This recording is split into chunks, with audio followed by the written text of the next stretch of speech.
క్రైస్తవ్యంలో ఆచారం లేదు. బైబిల్ మనతో చెప్పిందల్లా మన హృదయములు వాక్యమును ఫలింపజేసేవిగా ఉండాలి. వాక్యము ఫలించుటకు అవకాశం ఇచ్చేవిగా ఉండాలి. మన హృదయములు వాక్యము ఫలించుటకు అవకాశం ఇచ్చేవిగా లేనంత వరకు మన హృదయాలలో ఫలింపు ఏమి చూడము. ఇంతకీ మీరేం చూడాలనుకుంటున్నారు?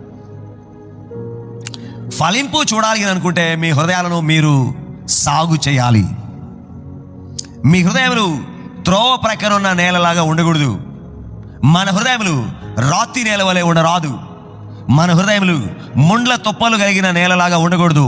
మన హృదయములు శుభ్రము చేయబడాలి, దున్నబడాలి, చదును చేయబడాలి, మెత్తనివి కావాలి. వీరగాలి, నలగాలి, విత్తనం పడడానికి, పరిశుద్ధాత్మనే నీరు లోపల ప్రవహింపజేయడానికి, వాక్యము వేరు తనడానికి, రక్షణ విషయంలో ఎదగడానికి మన హృదయాలు సహకరించేవిగా ఉండాలి.